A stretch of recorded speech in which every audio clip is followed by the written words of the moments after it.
नमस्कार। कृषि समाचारों के आज के अंक में आप सभी का स्वागत है। सबसे पहले नजर डालते हैं आज के मुख्य कृषि समाचारों पर। खोजी गई अंगूर की नई किस्म, चीनी ने महंगाई का बनाया नया रिकॉर्ड। कम कीमतों ने आलू किसानों की बढ़ाई चिंता। जुलाई से 51 लाख टन गेहूं हुआ आयात। अब कृषि समाचार विस्तार से। नई दिल्ली स्थित भारतीय कृषि अनुसंधान संस्थान के फल एवं बागबानी विभाग ने आलू की एक नई किस्म तैयार की है, जिसे पूसा अदिति नाम दिया गया है। इस किस्म का विकास कृषि वैज्ञानिकों ने उत्तर भारत के सूबों के हालात को ध्यान में रखकर किया है। ये अगैती किस्म है। इस किस्म के अंगूर के गुच्छ का वजन करीब 450 ग्राम होता है। गुच्छ के हर दाने का आकार बराबर होता है। सभी दानों की मिठास भी एकदम समान होती है। इसके दाने फटते नहीं हैं। यह किस्म मानसून आने से पहले जून के दूसरे हफ्ते तक तैयार हो जाती है। इस किस्म के अंगूर पंजाब, हरियाणा, दिल्ली, उत्तर प्रदेश व राजस्थान सूबों में उगाए जा सकते हैं। इस किस्म को परलेट किस्म के स्थान पर उगाया जा सकता है। यह ज्यादा उपज देने वाली किस्म है। किसान अंगूर की नई किस्म से उच्च गुणवत्ता वाली भरपूर उपज प्राप्त कर सकते हैं। चीनी मिलों के संगठन इस्मा की चेतावनी के बावजूद चीनी के भाव थमने का नाम नहीं ले रहे हैं। मुंबई के थोक हाजिर बाजार में चीनी के दामों ने अब तक के सारे रिकॉर्ड तोड़ दिए। महज एक सप्ताह में भाव में करीब 200 रुपए प्रति क्विंटल की बढ़ोतरी हुई है। थोक बाजार में 2010 के बाद पहली बार चीनी के दामों ने 4000 रुपए प्रति क्विंटल को पार किया है। कारोबारी तेजी से बढ़ रही कीमतों की वजह कम उत्पादन बता रहे हैं, जबकि सरकार इसे सटोरियों की चाल मान रही है। मुंबई थोक हाजिर बाजार में चीनी के दाम 4000 रुपए प्रति क्विंटल को पार कर गए। एम ग्रेड की चीनी के दाम बढ़कर 4151.50 रुपए प्रति क्विंटल तक पहुंच गए, जो थोक हाजिर बाजार में अब तक का सबसे महंगा भाव है। इसके पहले 2 फरवरी को मुंबई थोक हाजिर बाजार में चीनी की अधिकतम कीमत 4115 रुपए प्रति क्विंटल बोली गई थी। थोक बाजार के साथ खुदरा बाजार में भी चीनी के दाम तेजी से बढ़े हैं। आलू की नई फसल निकलने के साथ ही किसानों के माथे पर एक बार फिर गहरी रेखाएं खिंच गई हैं। हालांकि चिंता की बात यह है कि इस समय आलू की कीमतें काफी निचले स्तर पर हैं। किसान इससे चिंतित लग रहे हैं, क्योंकि इससे उन्हें लागत भी वसूल होने की उम्मीद नहीं है। किसानों को इस समय बाजार में उनकी पुरानी फसल के लिए प्रति 50 किलो 150 रुपए कीमत मिल रही है। यह रकम वास्तविक कीमत की आधी है और इससे उनकी लागत भी वसूल नहीं होगी। देश में पिछले साल के मध्य से 50 लाख टन से अधिक गेहूं का आयात हुआ है, जो पिछले एक दशक में सबसे अधिक सालाना आयात है। देश में लगातार 2 साल तक गेहूं के कम उत्पादन की वजह से पिछले साल के मध्य से आयात शुरू हुआ था। कारोबारियों ने बताया कि अप्रैल में गेहूं की कटाई होगी, इसलिए अब देश में आयात धीमा पड़ रहा है। आगे के महीनों में खरीद इस साल के उत्पादन पर निर्भर करेगी। एक विदेशी कारोबारी के अनुसार आने वाले महीनों में और सौदे होंगे। यह 2 से 3 लाख टन से अधिक नहीं होंगे, क्योंकि घरेलू उपज बाजार में आने लगेगी। हाजिर बाजार में मांग कमजोर पड़ने से वायदा बाजार में भी इलायची का वायदा भाव 0.30% गिरकर 1549 रुपए प्रति किलोग्राम रह गया। बाजार सूत्रों के अनुसार उत्पादक केंद्रों से आवक बढ़ने और स्टॉक स्थिति उपयुक्त बने रहने से भी वायदा भाव में नरमी रही। मल्टी कमोडिटी एक्सचेंज में फरवरी डिलीवरी के लिए इलायची का वायदा भाव 4.70 रुपए यानी 0.30% घटकर 1549 रुपए प्रति किलोग्राम रह गया। आइए अब जानकारी लेते हैं प्रदेश की प्रमुख मंडियों के ताजा मंडी भावों की।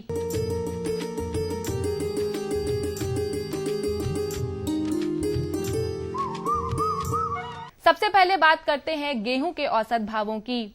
लखनऊ की मंडी में 1900 रुपए, कानपुर की मंडी में 1915 रुपए, सीतापुर की मंडी में 1940 रुपए और रायबरेली की मंडी में 1950 रुपए प्रति क्विंटल रहा। बात अगर चावल के औसत भावों की करें तो लखनऊ में 2210 रुपए, कानपुर में 2330 रुपए, सीतापुर की मंडी में 2270 रुपए और रायबरेली की मंडी में 2350 रुपए प्रति क्विंटल रहा।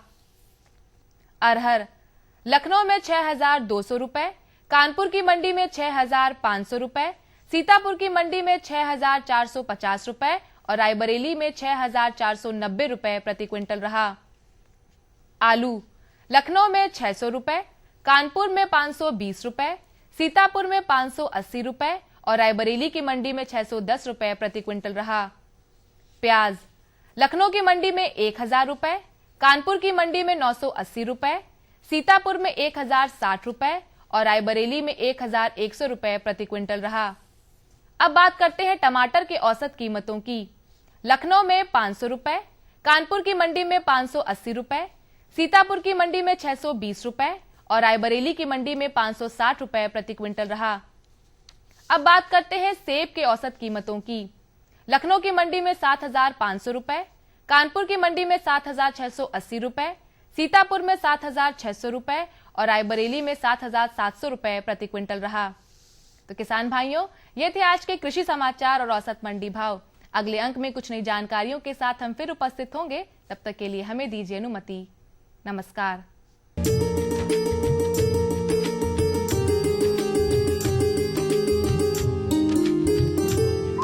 हमारा देश विभिन्न ऋतुओं वाला देश है और इसी वजह से हमारे देश में जलवायु के अनुसार कई तरह की कृषि और कृषि आधारित व्यवसायों को किया जाता है। आज के दौर में किसान भाई कृषि आधारित व्यवसायों का महत्व बखूबी समझने लगे हैं, लेकिन जानकारी के अभाव में किसान कृषि आधारित व्यवसायों से पूरा लाभ नहीं ले पाते। इसी तरह के कृषि आधारित व्यवसायों में एक व्यवसाय है मुर्गी पालन। कृषि विशेषज्ञों ने मुर्गी पालन करने वाले किसान भाइयों के लिए एक खास तरह की तकनीक इजाद की है, जिसे लेयर पोल्ट्री फार्मिंग कहा जाता है। प्रदेश में बहुत कुछ बेरोजगारी की समस्या बढ़ रही है। काफ़ी कुछ ग्रामीण जनता का पलायन जो है वो शहरों की तरफ हो रहा है। इस पलायन को रोकने के लिए एवं गांव में ही जो हमारे बेरोजगार भाई हैं, उद्यमी हैं, उनको रोजगार उपलब्ध कराने के लिए कुक्कुट पालन पर बहुत ही जोर दिया जा रहा है। जनपद में एवं प्रदेश में 30,000 अंडे देने वाली मुर्गी एवं 10,000 अंडे देने वाली मुर्गी के प्रक्षेत्रों की स्थापना के लिए प्रयास किया जा रहा है। जो व्यक्ति खेती करते हैं उनके साथ में काफ़ी कुछ कुदरत की नेचुरल कैलेमिटी जिन्हें कहते हैं, जैसे कि किसी वर्ष ओला गिर गया, कभी बारिश हो गई, अत्यधिक बारिश हो गई या सूखा पड़ गया, इन विषमताओं का, इसके अलावा कुछ भौगोलिक स्थितियों का भी सामना करना पड़ता है। जैसे कि जहाँ पर भूमि जो है वो ऊसर है या जहाँ पर बुंदेलखंड रीजन है, जहाँ पर पानी की समस्या है, ज़मीन पथरीली है, वहाँ पर बहुत ज़्यादा हम खेती नहीं कर सकते हैं। तो ऐसी जगहों पे इस रोज़गार को उपलब्ध कराने के लिए, अपने किसान भाइयों को उनके घर पर रोज़गार उपलब्ध कराने के लिए आज हम जनपद लखनऊ के भौरा खुर्द फार्म में हैं। यहाँ पर एक हमारे प्रगतिशील किसान जिन्होंने कि मुर्गी पालन को अपनाया है, इसके द्वारा काफ़ी कुछ आमदनी प्राप्त की जा रही है। इसके 3 मुख्यतः घटक हैं। पहला घटक ये है कि जो हम बच्चा लेते हैं, यानी मुर्गी पालने के लिए जिसे आगे अंडा लेंगे, उस बच्चे को 1 दिन का प्राप्त करते हैं। इस बच्चे की देखभाल के लिए हमें एक अलग गृह की ज़रूरत पड़ती है। उस गृह में को हम ब्रूडर हाउस बोलते हैं। ब्रूडर हाउस में 1 दिन से लेके लगभग 30 दिन तक के लिए उस बच्चे को रखा जाता है। ये बच्चा 1 दिन से और 30 दिन तक वहाँ पर रहता है। 30 दिन में जो कुछ 2 से 3 या 5% तक अधिकतम जो मुर्गे होते हैं, यानी नर पक्षी होते हैं, वो पता लग जाते हैं। उन पक्षियों को हम वहाँ से अलग कर देते हैं। जो मादा पक्षी होते हैं उनको हम 3 हफ्ते बाद इस लेयर यूनिट में स्थानांतरित कर देते हैं। यहाँ पर जो बच्चे आते हैं वो लगभग 130 दिन में अंडा उत्पादन शुरू कर देते हैं। वर्तमान में हमारा देश अंडा उत्पादन में चौथे स्थान पर है और ये सब संभव वैज्ञानिकों के कठिन परिश्रम, अच्छे प्रबंधन, उचित पोषण और वैज्ञानिकों द्वारा पैदा किए गए उन्नत किस्म के चूजों की वजह से है। प्रदेश में कॉमर्शियल लेयर फार्मिंग व ब्रायलर इकाइयों की स्थापना के लिए पशुपालन विभाग से लोन मिलता है, जिसे 5 साल के लिए दिया जाता है। यही नहीं, स्टैम्प ड्यूटी से लेकर फ्री में बिजली और मंडी पर टैक्स छूट जैसी सुविधाएं भी किसानों को मिलती हैं। इसका लाभ उठाकर कोई भी व्यक्ति 1 या 2 इकाइयां स्थापित कर सकता है। अगर हमने एक मुर्गी पालन का व्यवसाय चुना है तो यहाँ पर 3 से 4 महीने के अंदर ही आपको आमदनी प्राप्त होने लगती है और यहाँ पर आपको अपने उत्पाद को बेचने के लिए कहीं बाहर नहीं जाना पड़ता है। यह उत्पाद आपके घर पर ही आके इसके आपूर्ति करने वाले लोग ले जाते हैं। यहाँ पर लखनऊ जनपद में जितने भी हमारे अंडे की ज़रूरत होती है उसका 5 से 10% भी आपूर्ति हम अपने प्रदेश से यानी जनपद से नहीं करते हैं। ये पूरी आपूर्ति जो है अन्य प्रदेशों से होती है, जिससे कि हमारे प्रदेश की मुद्रा बाहर जाती है। हमारे लोगों को जो यहाँ जनपद के एवं प्रदेश के रहने वाले हैं उनको रोज़गार नहीं मिल पाता है और उनकी आर्थिक जो है वित्तीय लॉस होता है, वित्तीय हानि होती है। इसी क्रम में अगर हम ये मुर्गी फार्म यहाँ पर स्थापित करें तो यहाँ पर अतिरिक्त रूप से कम 8 से 10 लाख रुपए महीने का व्यवसाय यानी आमदनी हम अपने इस प्रक्षेत्र से प्राप्त कर सकते हैं। पशुपालन विभाग तकनीकी जानकारी, अनुश्रवण एवं इस इकाई को स्थापित कराने में अपना पूरा योगदान देता है। इस तरह के प्रक्षेत्र लगाने पर हमें इसके प्रबंधन का भी खास ध्यान रखना होता है। मसलन यहाँ साफ सफाई से लेकर फार्म के तापमान को नियंत्रित करके रखना उचित होता है। चूजों को 3 माह तक ब्रूडर में रखना होता है और अच्छे प्रबंधन के बाद यहाँ पालने वाले बच्चों की मृत्यु दर भी कम हो जाती है। समय समय पर इनमें आने वाली बीमारियों से बचाव के लिए भी ध्यान देना जरूरी होता है। इसके लिए इनका टीकाकरण किया जाता है। यहाँ पर यह भी साफ कर देना जरूरी है कि बीमारियों से बचाव के लिए मुर्गियों को दिए जाने वाले टीकों से इनके अंडों पर कोई दुष्प्रभाव नहीं होता, बल्कि अंडा शुद्ध और संक्रमण रहित उत्पादित होता है। किसान भाइयों, एक बड़ी लोगों में भ्रांति है या मैं एक जानकारी देना चाहूँगा कि जो टीकाकरण होता है उस टीकाकरण का पक्षी पर यानी न तो कोई दुष्प्रभाव होता है, न ही उस पक्षी से प्राप्त मांस, अंडा या अन्य उत्पादों पर उस टीकाकरण का कोई भी प्रभाव नहीं होता।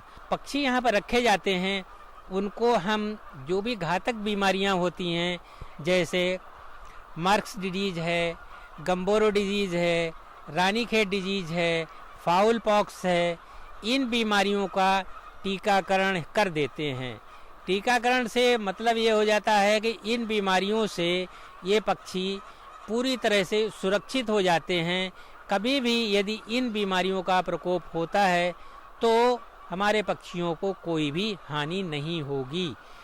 इन सिस्टम में इसे जो हम बैटरी सिस्टम बोलते हैं, इसमें जो है मुर्गी एक लेयर में रहती है यानी पिंजड़े में रहती है, तो वहाँ पर नमी नाम की चीज़ नहीं हमारे वातावरण में पैदा होती है। इसका जो भी मल होता है, मल मूत्र दोनों एक में मिलके वो तत्काल अपने आप बाहर चला जाता है, कोई भी व्यक्ति उठाने नहीं आता है, क्योंकि इसका वातावरण इतना साफ होता है कि इसमें न तो कॉक्सीडिया बीमारी हो पाती है, न इकोलाई बीमारी, एक बहुत ही घातक बीमारी होती है जो कि पक्षियों के उत्पादन को प्रभावित करती है। वो बीमारी भी हम रोक लेते हैं, क्योंकि ये इकोलाई की बीमारी जो है वो पानी से होती है, तो हम इसे स्वच्छ पानी देते हैं। ज़्यादा व्यक्तियों को हम फार्म में नहीं जाने देते हैं। मानव की जो प्रक्षेत्र में प्रवेश है उसको हम बहुत कुछ निरुद्ध रखते हैं। जिन व्यक्तियों को प्रक्षेत्र में जाना होता है उनका पूरा ही दरवाजे पर ही विसंक्रमित करके उनको जाने देते हैं। कहने का तात्पर्य है कि जो कहते थे कि मुर्गी की जान का कोई भरोसा नहीं है कि एकदम मर जाएगी, इस बीमारी को, इस मिथ्या को हम अपने स्तर से ही खत्म कर देते हैं। उत्तर प्रदेश की राजधानी लखनऊ से लगे गोसाईगंज में लेयर फार्म की शुरुआत की है मोहम्मद रियाज ने। इनके मुताबिक लेयर फार्म का बिजनेस शुद्ध मुनाफा देने वाला व्यवसाय है। वर्तमान में इनका फार्म 30,000 मुर्गियों का है और प्रतिदिन ये इस फार्म से 30,000 अंडों का उत्पादन कर लेते हैं। इनका पूरा लेयर फार्म ऑटोमेटिक है, इसलिए यहाँ ना पानी का दुरुपयोग होता है और ना ही फीड का। यहाँ अंडे ऑटोमेटिकली एक जगह पर इकट्ठे होते रहते हैं, जिससे यहाँ कम से कम लेबर की ज़रूरत होती है। ये पूरी तरह कैश एंड कैरी का बिजनेस है, जहाँ हानि की संभावना ना के बराबर होती है।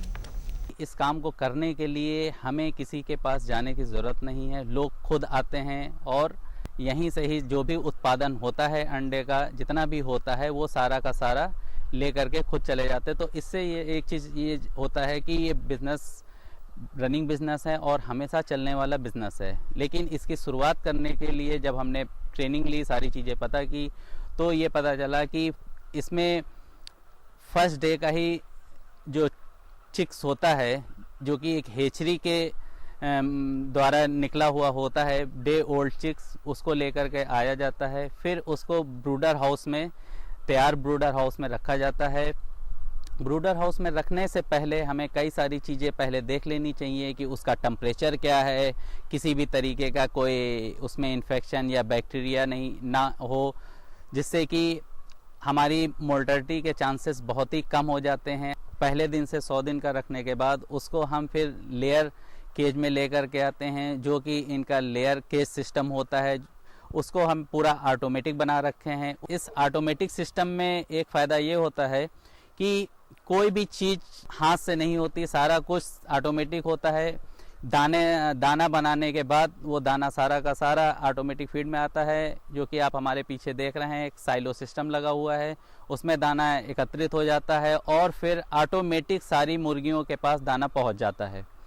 और एक जो सबसे बड़ा इन्फेक्शन का रहता है वो उनकी बीट, जो कि गंदगी, उसको ऑटोमेटिक थ्रू बर्ड्स के नीचे सारी बेल्ट लगी हुई हैं, जो भी वो गंदगी बीट होती है वो हमारा पर डे ऑटोमेटिक सिस्टम होने की वजह से पर डे बीट निकल जाती है। उसको ट्रॉली पे ले करके, ट्रॉली पे वो बीट आती है, उसको ट्रॉली को ले करके हम दूर अपने खेतों में एक जगह एकत्रित करते हैं।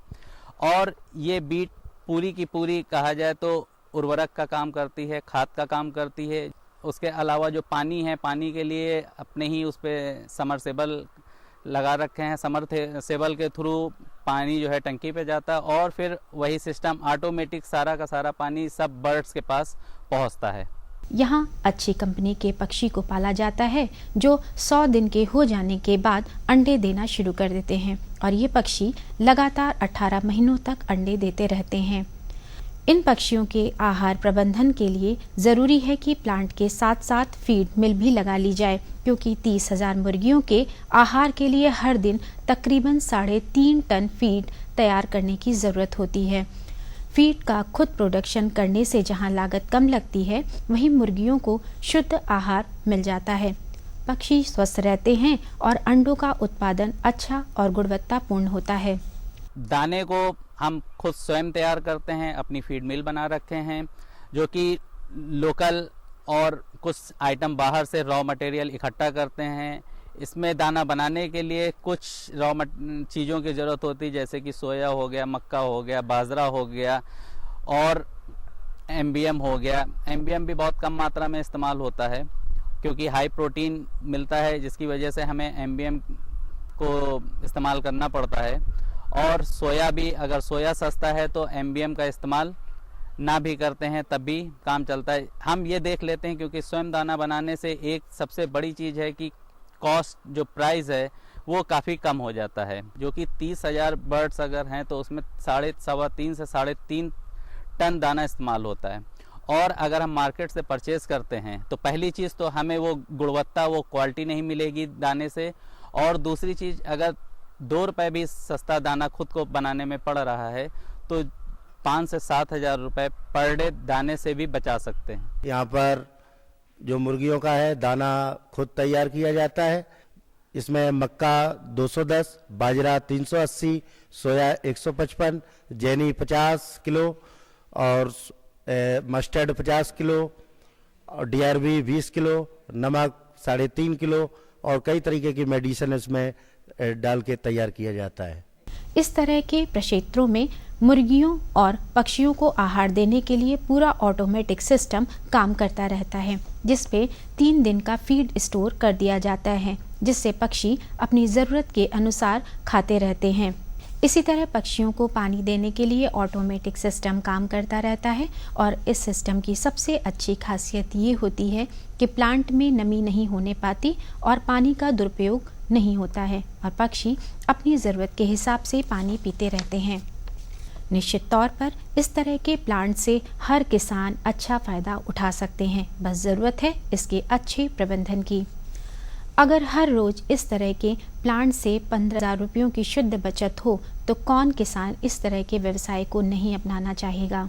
जो मुर्गियां अंडे देती हैं उन मुर्गियों के बैक साइड में बेल्ट लगी हुई है, जो कि अंडे देने के बाद वो सारे अंडे बेल्ट पे आ जाते हैं और फिर ऑटोमेटिक होने की वजह से जब वो बेल्ट चलाई जाती हैं तो अंडा एक ही जगह एकत्रित हो जाता है, जिसमें कि हमारी लेबर कॉस्ट भी बहुत कम हो लेबर भी बहुत कम हो जाती है और लेबर कॉस्ट भी बहुत कम होती है।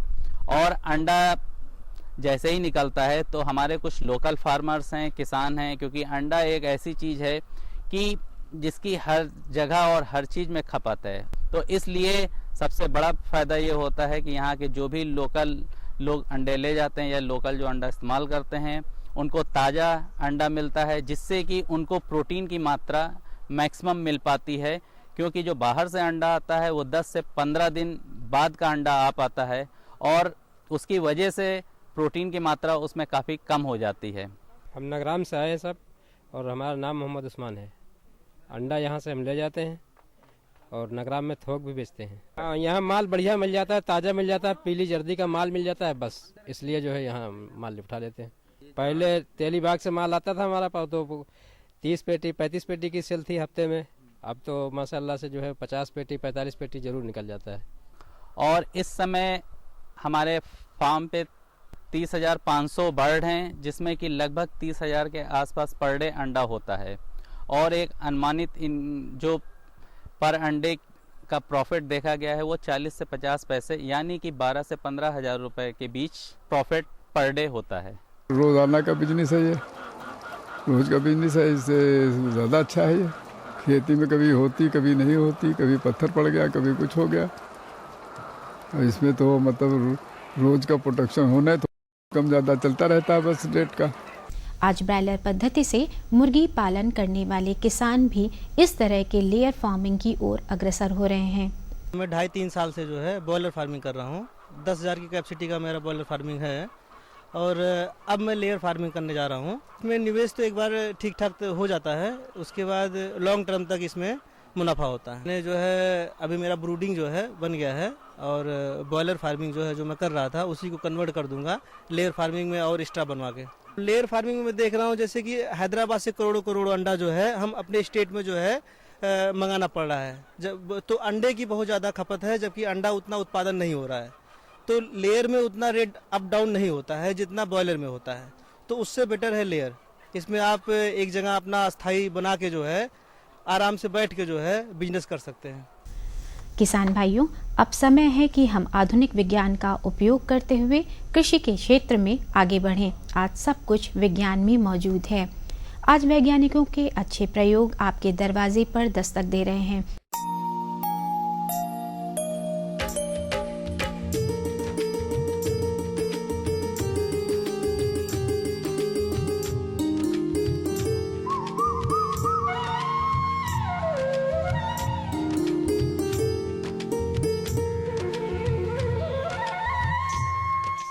नमस्कार, खेती की जानकारी के बाद अब प्रस्तुत है मौसम समाचार। बीते सप्ताह के दौरान सुबह के समय हल्की धुंध दिखाई दी। दिन का अधिकतम तापमान 21.8 से 24.0 डिग्री सेल्सियस तथा न्यूनतम तापमान 6.2 से 14.4 डिग्री सेल्सियस रहा। सप्ताह के दौरान दिन में औसत 4.6 घंटे प्रतिदिन धूप खिली रही। हवा की औसत गति 3.8 किलोमीटर प्रति घंटा तथा वाष्पीकरण की औसत दर 3.0 मिलीमीटर प्रतिदिन रही। सप्ताह के दौरान पूर्वाहन को हवा अधिकतर शांत रही और अपराहन को भिन्न भिन्न दिशाओं से चलती रही। आने वाले दिनों में अधिकतम तापमान 22 से 24 डिग्री सेल्सियस और न्यूनतम तापमान 8 से 9 डिग्री सेल्सियस रहने का अनुमान है। हवा की दिशा पश्चिम उत्तर पश्चिम और उत्तर पूर्व रहेगी। मौसम को ध्यान में रखते हुए किसान गेहूं की फसल में रोगों विशेषकर रतुआ की निगरानी करते रहें। काला, भूरा या पीला रतुआ आने पर फसल में डाइथेन M45 2.5 ग्राम प्रति लीटर पानी के साथ छिड़काव करें। पीला रतुआ के लिए 10 से 20 डिग्री सेल्सियस तापमान उपयुक्त है। 25 डिग्री सेल्सियस तापमान से ऊपर रोग का फैलाव नहीं होता। भूरा रतुआ के लिए 15 से 25 डिग्री सेल्सियस तापमान के साथ नमी युक्त जलवायु आवश्यक है। काला रतुआ के लिए 20 डिग्री सेल्सियस से ऊपर तापमान और नमी रहित जलवायु आवश्यक है। इस सप्ताह तापमान बढ़ने की संभावना को देखते हुए किसानों को सलाह है कि भिंडी की अगेती बुआई हेतु A4, परबनी क्रांति, अर्का अनामिका आदि किस्मों की बुआई हेतु खेतों को पलेवा कर देसी खाद डालकर तैयार करें। बीज की मात्रा 10 से 15 किलोग्राम प्रति एकड़ रखें। तो किसान भाइयों, ये थे आज के मौसम समाचार। अगले अंक में हम फिर उपस्थित होंगे। तब तक के लिए हमें दीजिए अनुमति। नमस्कार।